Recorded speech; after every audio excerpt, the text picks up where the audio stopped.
This is Saturday, May 8th, 2010, and we are at the Bell Arts Factory with Alicia Tarin and her sisters, Mary, Gloria, and Lupe. The interviewing team is Moses Mora, Suzanne Lawrence, M.B. Hanrahan, and Tony Punky Palazuelos. Thanks for being with us here today, and thank you for all that you have done throughout the years, you and your family. Moses. First question is, where were you born? And where did your family live when you were born? Alicia. My mother had emigrated from Guadalajara, Mexico. She married my father, and I was born on what is now the Ventura Museum on Junipero Street. There were 3 houses there that went to Santa Clara Street. I was born in the 3rd house. The houses were all owned by a Mrs. Murphy from the avenue.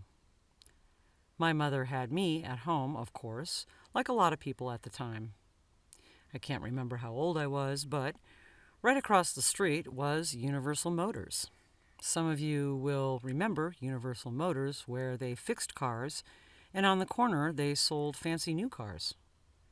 Across the street was Reardon's funeral home. My grandmother and grandfather lived across the alley way from the Universal Motors in their house. At the time, most families were very poor and they could not pay their low property tax. I don't know how much it was, but they could not pay it, so they had to auction off the house my mother and father lived in. After that, my mother and father lived to 63 South Ventura Avenue, and that's where I was raised. Moses. Your mother, what was her maiden name, and do you know what part of Mexico she came from? Alicia. She was raised in Guadalajara, Jalisco, Mexico, and my mother's name was Juanita Barajas. Moses. And your father? Alicia. Carlos Antonio Valenzuela. Moses. Where was he born? Alicia. He was born on Simpson Street, the last surviving of 5. My grandmother had about 12 or 13, but they all died. He was the last, oldest of 5 kids. Moses. That must have been in the very early 1900s. Alicia. 06, my father was born. Moses. 1906. From his interview, I remember that he went to Hill School with May Henning when she was a young woman. Before we get to yourself, what did your parents do? Your father, your mother, how did they sustain themselves? Alicia. Well, after my father got married, he was working for the water department. As a young man, he worked in the fields with his father. Suzanne. I've got notes from his interview, and he lists 15 cents a box for pitting apricots and all these different jobs. And he said, I finally got a job with the state on the highway. One job was on the crossway where Seacliff is now. It had pilings under, and we had to see that there was no holes. Alicia. Then he worked for the water department for many years. Moses. Growing up, you were a very young girl. Who do you remember in terms of being neighbors? Alicia. I always remember the Cola family and Mr. Cola. Juan Cola was the baker for Farad's Bakery on the corner of Main and Ventura Avenue. Back then, it was Farad's grocery store, and now it's Patty's nightclub. Moses. Juan Cola. He is Italian, right? Alicia. Italiano. And he has only one surviving child, and that's Johnny Cola, and he would be in his 90s. Moses. We had the pleasure of interviewing him. Alicia. Oh, did you? That's so good. Moses. When it came time for you to go to school, where did you go? Alicia. Not knowing how to speak English, we only spoke Spanish at home. I was sent to Mrs. Hanifer. She was a teacher at kindergarten on Santa Clara and Palm Street, where it's now a senior center. Moses. Right, it was the Palm Street kindergarten. Do you remember the year? Alicia. I was born in 33 and I was 5 years old. Moses. Okay, so about 1938. And then, after kindergarten? Alicia. I went to first grade at Mayhenning with Miss Cousins. Moses. How long did you stay at Mayhenning? Alicia. 1 year. By then, I could speak more English. Moses. Where did you go to second grade? Alicia. My mom sent me to Holy Cross School, and that was the rest of my elementary school. Moses. So that was the late 1930s into the 40s. Alicia. I graduated in 1948 from Holy Cross Elementary. Moses. Do you remember the nuns' names? Alicia. Sister Ignatius was one, but the main one that everybody knew, Sister Bernardus. She was a tomboy. She paid more attention to the boys because she was so active in sports, but she was a very, very good teacher. Suzanne. Sister Bernardo's name has come up in other interviews. She was a very strong character. Alicia. A very strong person. Moses. Okay. After 8th grade at Holy Cross School, did you have to start working? Did you go straight to junior high school? What happened after that? Alicia. Junior high, which is now Cabrillo School, and after that, Ventura High School. I graduated there in 1952. Moses. Where was Ventura High School located at the time? Alicia. In the present location. The only difference was that it had 2 years of Ventura College there. I went 1 year at the Ventura College. Suzanne. You were there in the year of the change. Alicia. Yes. Moses. Okay. You went to 3 years at Ventura High School, 1 year at Cabrillo, then 10th and 11th and 12th grade at Ventura High School. Alicia. Yes. Moses. And you graduated. Alicia. In 1952 from high school. Prior to getting out of high school, did you ever have to work or were you kept out of the workforce? What happened after you graduated from high school? Alicia. I was very lucky. I got a job where the Bard Hospital is on Poli. That was the health department, and I got a job there to work in the office. I worked 1 year, and then I was sent to the general hospital, and I worked there. Suzanne. Did you have any classes at school to get you ready to work in the office? Alicia. No. It helped out. I could speak Spanish, and I could translate, and it helped that I knew how to type. They didn't have the new technology the way they do now. Suzanne. But you took typing in high school. Alicia. Yes. Moses. Before we get too far into your work life, just reminiscing back when you were a young woman, when you were a teenager, where around town would you go for a movie or shopping for clothes or just your grocery shopping? Alicia. It was mostly National Market, which was Dorothy Jew's. Her family owned the National Market up on Main Street across from Reardon Mortuary. Everything was done basically within walking distance. J.C. Penney, Scott's Apparel, Dollar Store. Suzanne. Woolworths, Newberry's. Alicia. Woolworths, Newberry's. They were right next to each other. I worked when I was a teenager at Newberry's when I was 16, where Elvira Milan was a bookkeeper. I worked there for about 2 years. Suzanne. This is what we call dime stores. Alicia. Yes. Suzanne. I am sure now nobody has heard of a dime store. Alicia. Then it was so easy to walk without danger. You could walk alone. The distance wasn't that far away.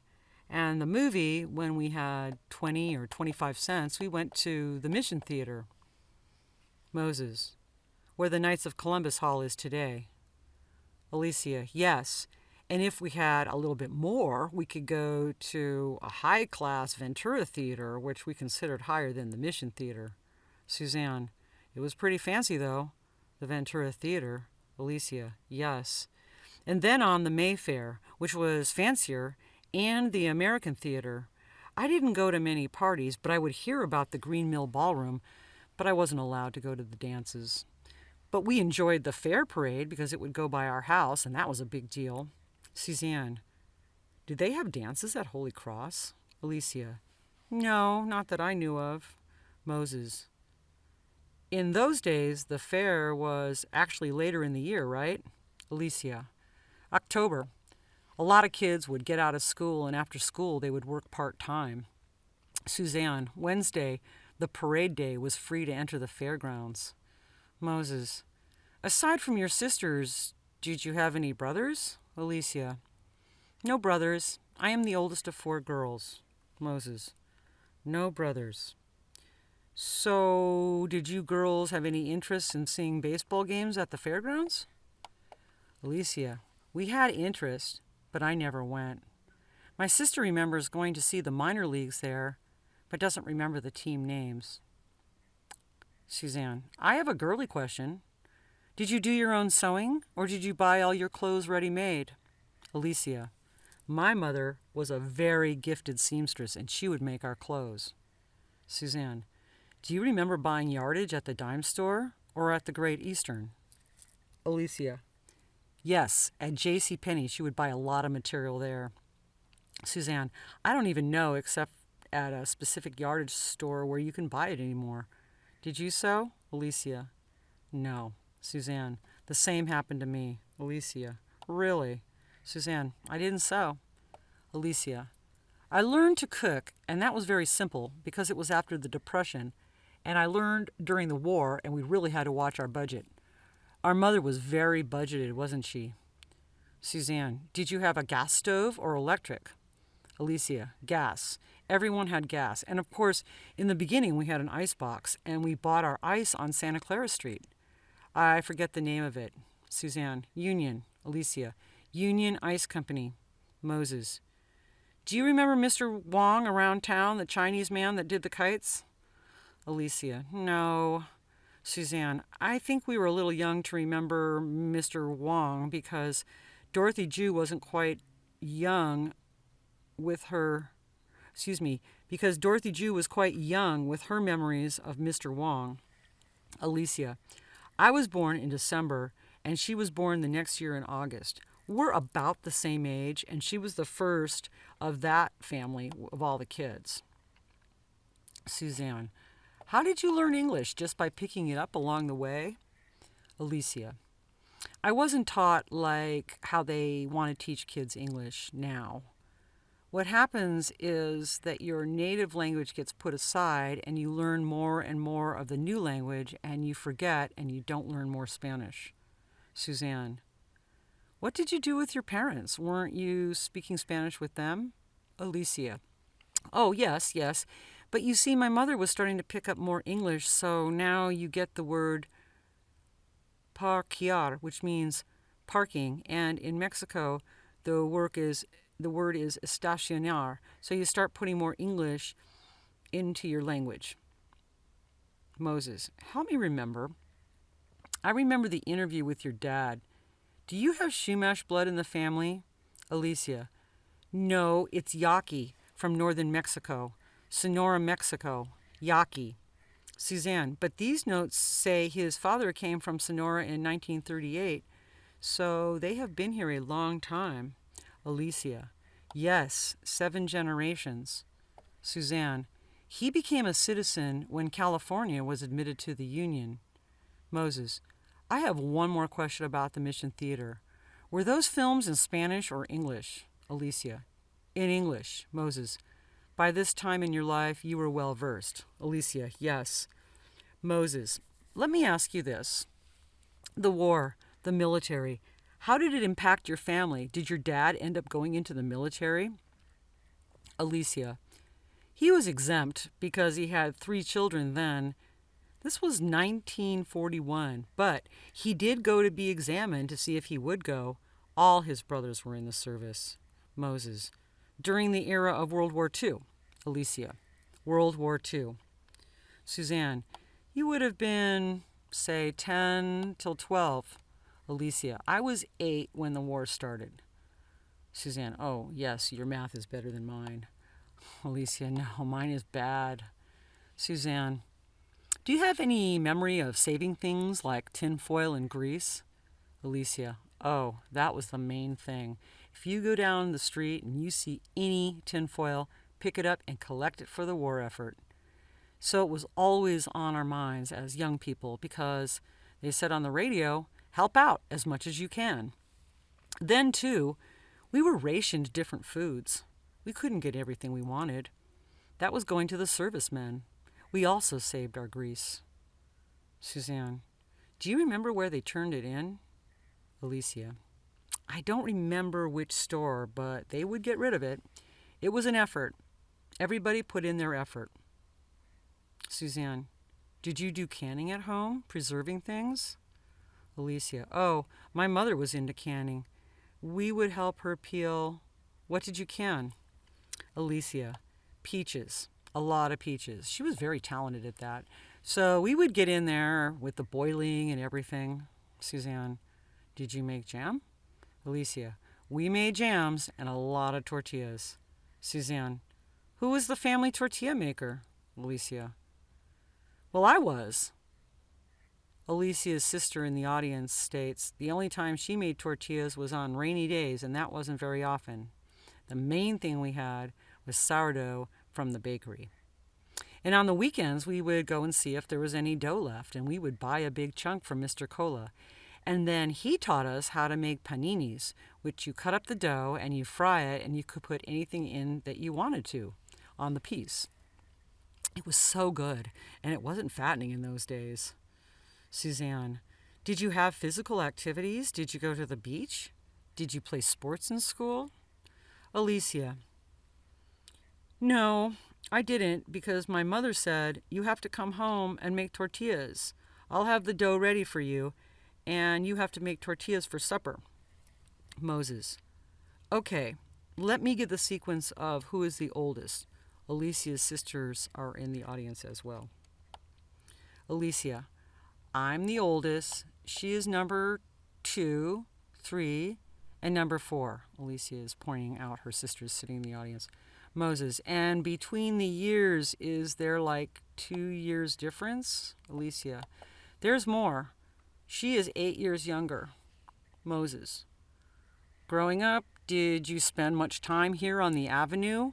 Alicia, yes. Whenever I got a chance, I would walk over to the Valentine Dairy to get an ice cream. But some of us didn't always have the money. I'm trying to think of the pharmacist and his wife. Suzanne, Arnold. Billy Arnold. Alicia, Billy Arnold. He was the pharmacist when they built the hamburger place right at the corner. Right now, there's apartments there at the end of the avenue. Moses, was that Merle's? Suzanne, no, Merle's was at 5 Points. Moses, where's Jimmy at? Jimmy Capito, Merle's at 5 Points, Ventura. Alicia, on Mita Street. Jimmy, and on Mita, the other end was the west end of Mita Street, just really close to Salad Bowl Curve. Suzanne,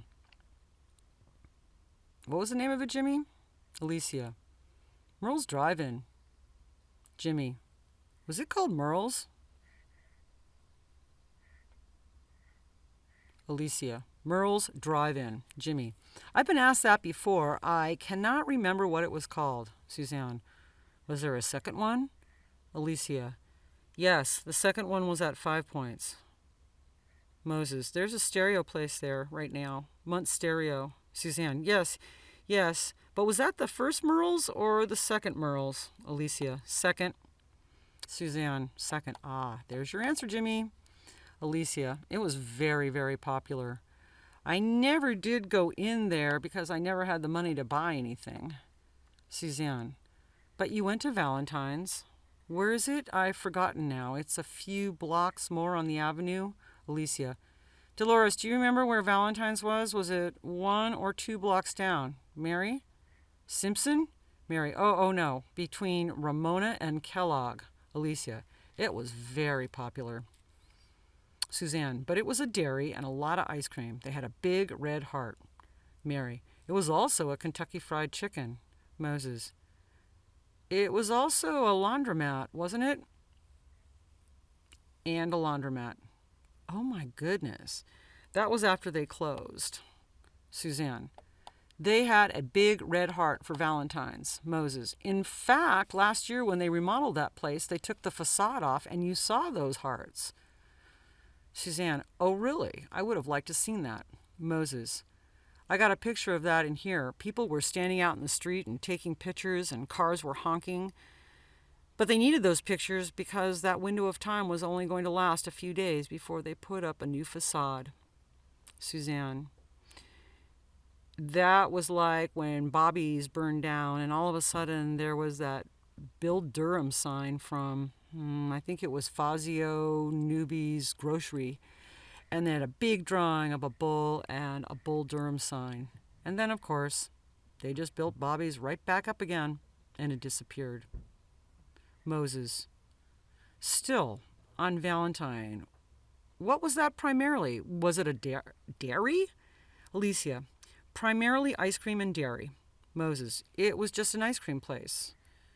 Suzanne. I remember that they did have, I went to school with Robert Pradkin. His parents owned it.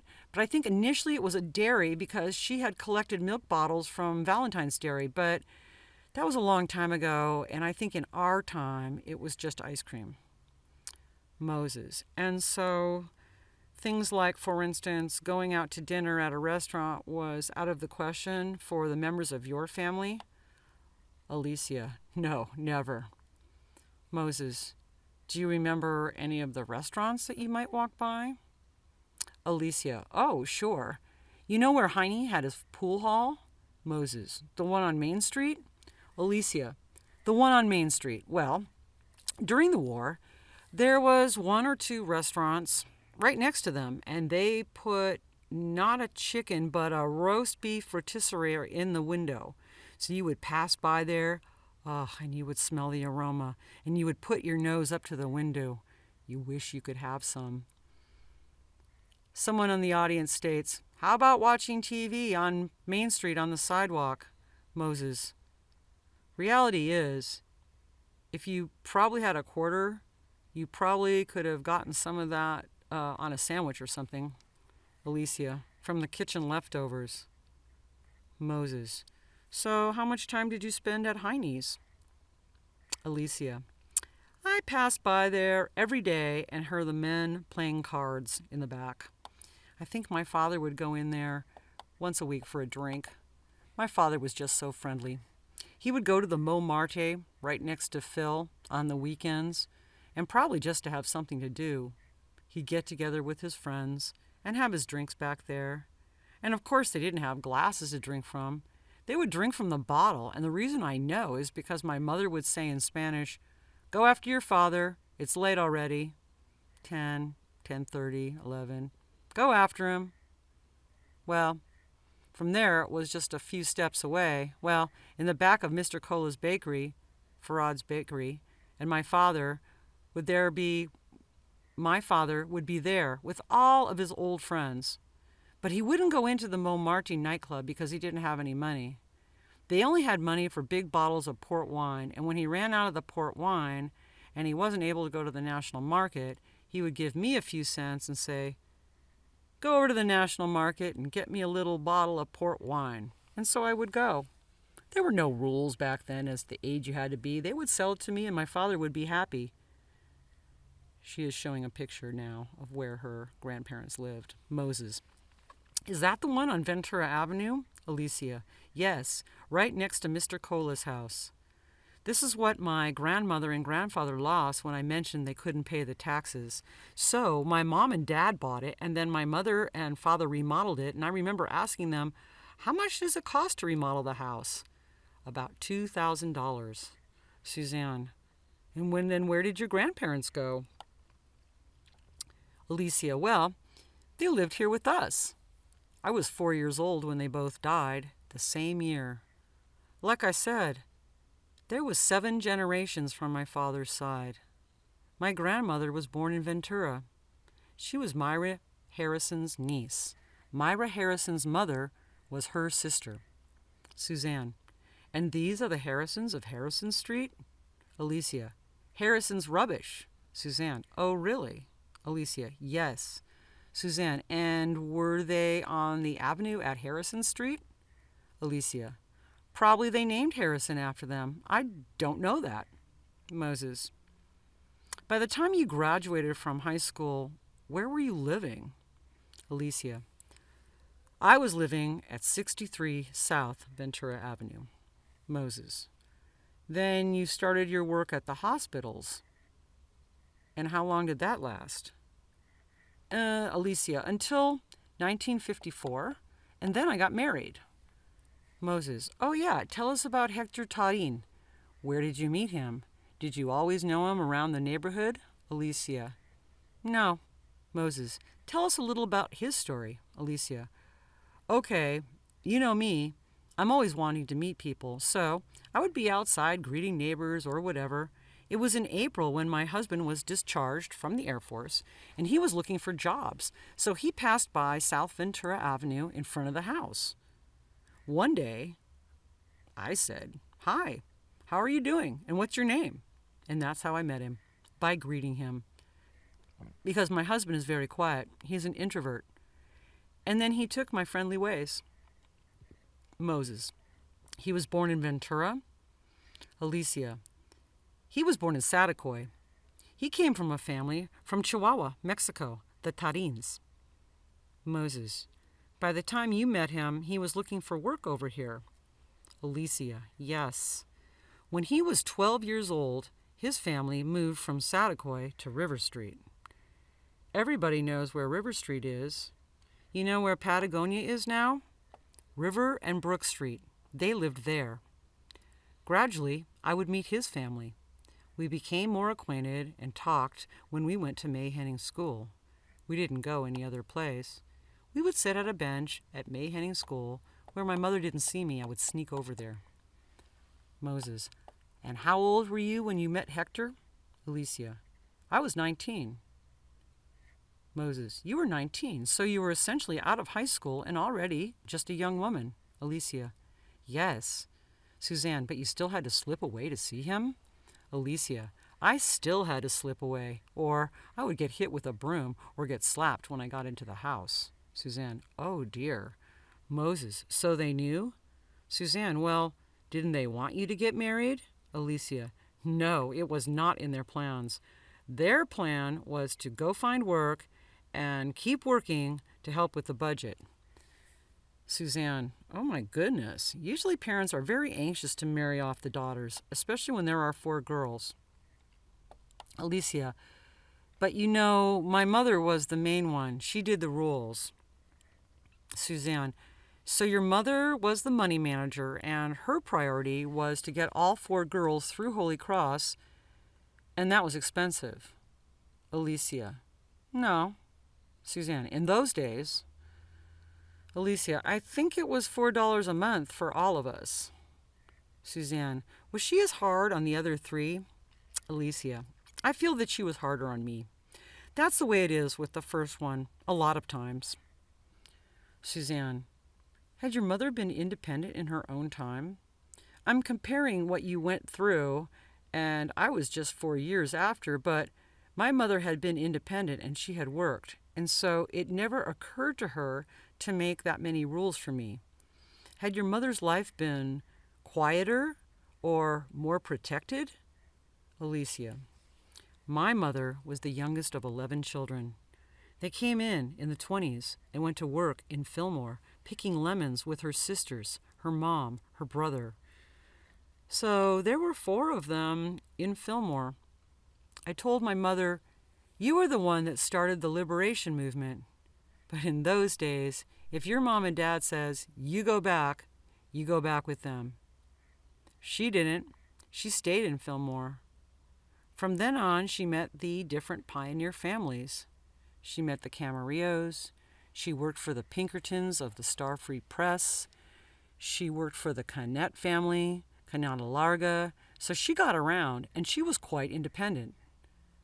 Suzanne, so she got around and yet put up all those rules on you. Interesting. Alicia, she was very independent and a survivor. Suzanne, did she want you to have a career? Was that in her plan? Alicia. No, she never mentioned it. Suzanne. Just keep working and don't get married too soon. Alicia. Yes. Moses. So did Hector have to go into the military? Alicia. It was the time of the Korean War, so he was in for 3 years. Was this before your time with him? That was before. I met him in April or May, just when he came out of the service. Moses. That was about mid-50s. Alicia. I was about 19 because I got married when I was 20. Suzanne. What year were you married? Alicia. 1954. Suzanne. That sounds about right. Alicia. See, I'm not good at math. Moses. You went to Catholic school. Suzanne. Girls weren't supposed to be good at math.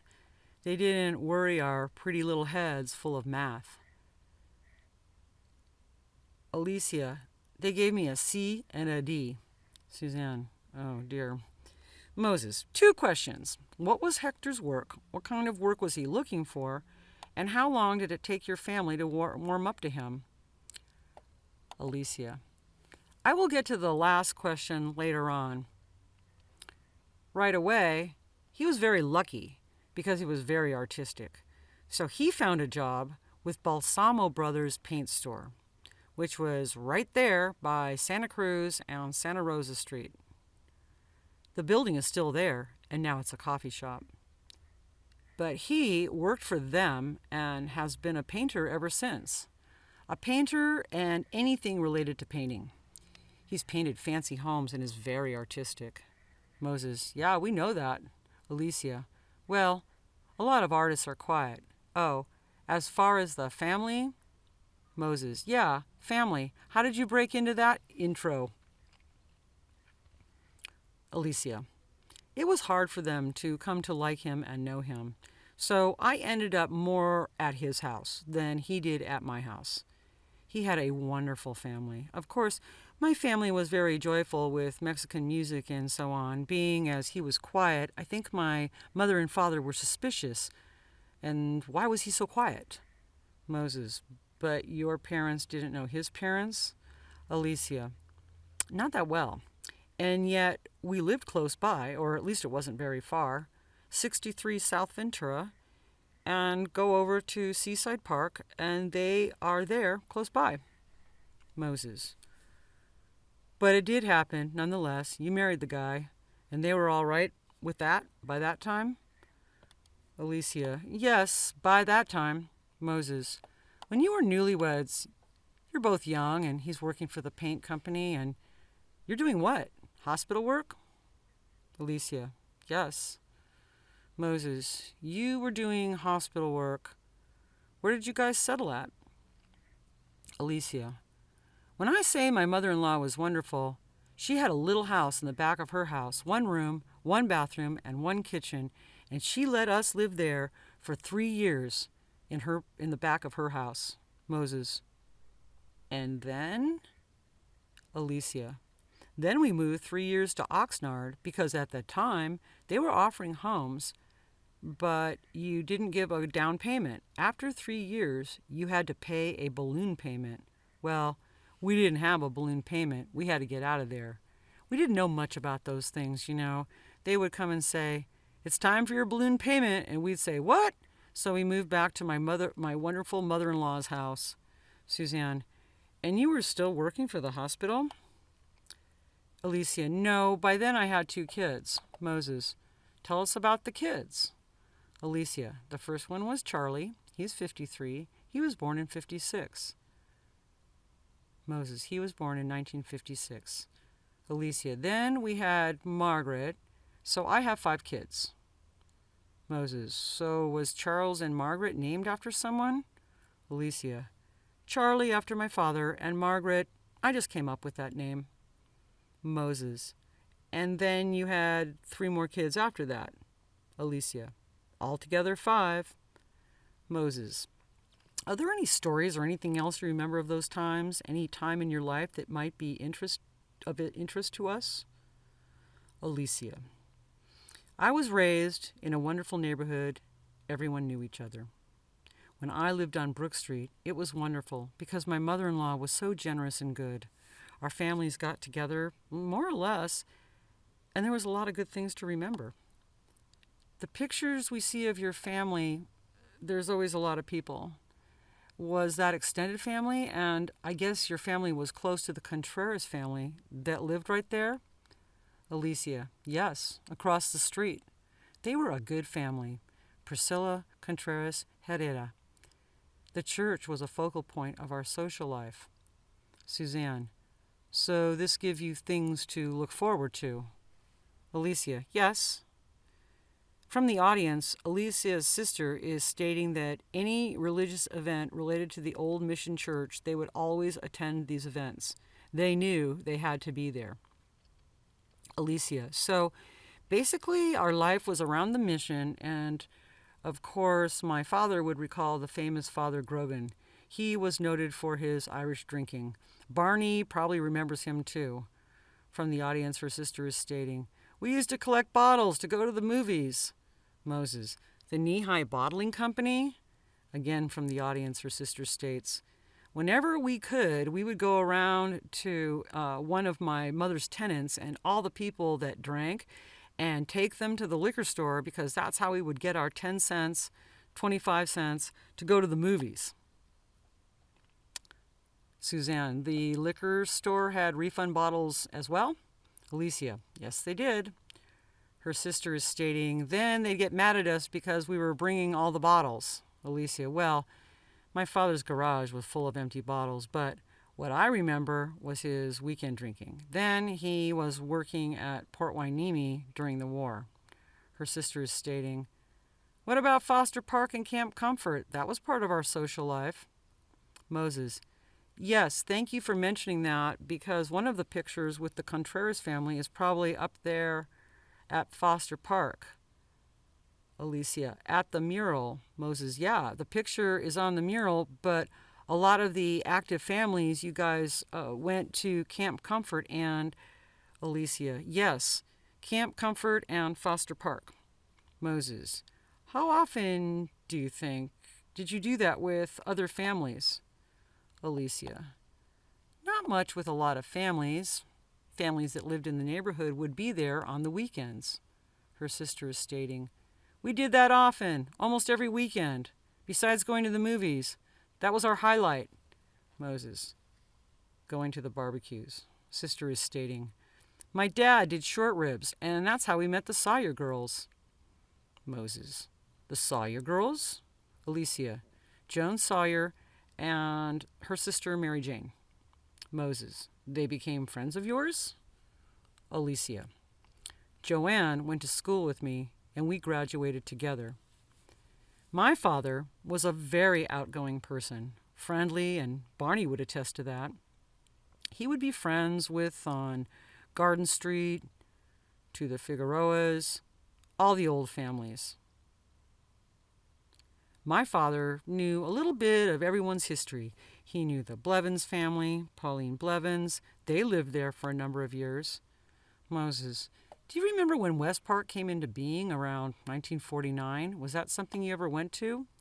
Alicia, right now I can't remember, but I think we went there for different things. Talking in the audience regarding the question, but we can't make out what is being said. Alicia, we were neighbors with the Jaramillos, Virginia. I talked to Ray at Reardon's to get a picture of the old mortuary that everybody went. Suzanne, the first one, down by the mission. Alicia, I haven't seen a picture. So, a lot of families we knew because they were downtown. They lived in the neighborhood. That is when our town was small. It was even smaller when my father was born. It was just a ranch town, I think. Suzanne, well, if you go to church with a large group of people who have a lot of kids, and you go regularly, you would feel like family. You would know them well. Alicia, yes, that's right. Maggie's not here, but her brother, Johnny, was in my class. He was very, very hard for Sister Bernardus to deal with. Suzanne, Johnny Palacio. Alicia, one day, Johnny was getting in trouble in the back, and he wasn't studying, and she went after him. And Johnny ran all the way out of the building of the school, and the sister went after him. We didn't see Johnny after that. He didn't come back to school. So, our life was around the church. Suzanne: how many times were you at church a week? Alicia: every day, because we went to school. We would have Mass every day, or we would have benediction, or we would have a novena. So that was our main thing, and we were across the street. Suzanne: so it revolved around the church calendar. Alicia: yes. In the meantime, my mother would say, it's time to go see her family in Mexico. Those were trips that were very interesting. Moses: did your dad go fishing at the river? Was that part of your diet? Alicia: yes, you brought up a good point. Johnny Cola would go deer hunting in the mountains, and he would bring back a deer or any other animal that they hunted. My father would get a piece of him and cut it up, and because I was the oldest, he would say, Alicia, come over here. We are going to try this. He would go to get clams, mussels, shrimp. So, I learned how to eat all those things because my dad was a cook. He liked to cook, and it was a simple way. It wasn't a gourmet meal, but it was a simple kind of eating. Suzanne: did he catch rabbits? Alicia: yes. Rabbit stew and tongue stew. Suzanne: oh dear. Alicia: so we learned how to eat a lot of pieces of meat, and the kids would just say, yuck. Suzanne: like tripe? Alicia: of course. Suzanne: your father mentioned going by the slaughterhouse, and he says probably going to go pick up a piece of tripe and then go have a barbecue down by the river. Alicia: yes. The slaughterhouse. Remember, Patagonia. It was Hobson Slaughterhouse. Moses: that's good. That's what we want to know. Your diet that you were eating, because during the interviews we noticed that from the generation before the war, they used the river for more like survival, like fishing from it. And then after the war, it became more of a recreational place where the kids would have rafts and play in the tules, chase the hobos and follow the hobos around. But there was a distinct difference between the generation before the war and the generation after. I guess affluence had come to the country and people were working. It was different. Alicia: it was different. Hector mentioned that in Saticoy, they lived along the Santa Clara River. The river? Remember that flood? Suzanne: St. Francis Dam? Alicia: St. Francis Dam. Suzanne: they were there then? That was 1924 or 27. Alicia: no, they came after that, but the river was full, and all the guys, even girls, learned how to swim in that river. So when he came to live in Ventura, he said, the Ventura River, that's where we continue to swim. We would always jump in without clothes when we were young and free. There were no rules then. There would be a bunch of girls just watching us. Alicia: did you ever jump into the Ventura River, Jim? Jim: yes, many, many times. As a matter of fact, I was baptized in the Ventura River. Alicia: oh gosh. Jim: the Pentecostal church on Garden Street. We all marched down to the river, flowing clear water as wide as this room, 3 feet deep. Mr. Dillon, the reverend of the church, gets out there, rolls up his pantalones. Didn't do him any good because he was waist deep in that water. There was at least a dozen people from the church that got baptized that day, and I was one of them. Alicia: oh, that was beautiful. You see, we're all part of that history. Questions from the audience. Do you want to mention where Hector went to school? Alicia: he went to Saticoy School, which was formed by the ranchers. When I say ranchers, most of them were from the East, so they were Anglo-Saxon, like the Laubaukers, Irish names, and all that. In a way, they were prejudiced. Suzanne: so he had a Mexican school? Alicia: yes, all Mexican, immigrants, or whatever. It seemed to be of Latin descent. Suzanne: Carpinteria was the same way. Alicia: no kidding? Suzanne: yes. Alicia, so he went to that school that was formed by the ranchers because all the families worked on the ranches around there. Moses, Hector's family worked on the ranches too. Alicia, yes. Then his father worked for the Pacific Railroad on the tracks, which passed right by Saticoy. Suzanne, I'm curious. We haven't heard much about your 5 children. What are they doing now? Alicia, they are wonderful, wonderful kids. Of course, we go through ups and downs. Nobody's perfect. Somehow, their lives have turned out good. Of the 5 children, I have 7 grandsons. No girls. Suzanne, me too. 7 grandsons. Alicia, oh my goodness. Jane is a nurse at the dialysis center in Santa Paula. The youngest, Grace, is a technician at St. John's Hospital, also at Pueblo Radiology. My son Charles is in construction in San Diego. My daughter Terry has a painting business, and my daughter Margaret teaches art, and she lives in Philadelphia. Suzanne, they have all stayed close. Alicia, Margaret lives in Philadelphia. She has a son, Henry, and he's 13. Charles is a paint contractor, and right now they are painting a mansion on Santa Rosa Road in Camarillo for supposedly the cousins of the Lagomarcinos. Suzanne, it must be a huge house. Alicia, it is a huge house, a mansion. Hector is a special painter. They have walls like this, but they didn't want to buy wood, so Hector has to make it look like it's a wood wall. Suzanne, that's very fashionable now. Alicia, oh, really? Suzanne, when did you get television? Alicia, 1950. Suzanne, that was pretty early. From the audience, one of her sisters is stating that Concha Macias, one of their mother's friends, told her about a program called I Love Lucy. And after they told her, she had to get a TV to watch that program, and that was the turning point. Suzanne, people can't imagine life without television and a cell phone. When did you get a phone? Did you have one phone? Alicia, we had one phone for the house. When the party line was very popular, so we didn't have a private phone. We had a party line. Suzanne, how did you celebrate Christmas? Did you have a big tree? Alicia, we had a tree and always the manger with Jesus, but it was very simple, and we didn't have extravagant gifts. Moses, well, that was wonderful. I want to thank you, your family, the Valenzuelas, the Tarins. You have all been such great supporters of this project. Alicia, it's a pleasure. Moses, starting with your dad, I think when we interviewed him, one of the daughters was there, but I'm not remembering which one. Alicia, it was me. I was there. Suzanne, it was Alicia. Moses, Alicia, right. But from that moment forward, from 1994-95, the support that we have gotten from your families has been tremendous. Thank you for this interview. It becomes part of our archives. It becomes part of the history of the West Side Ventura.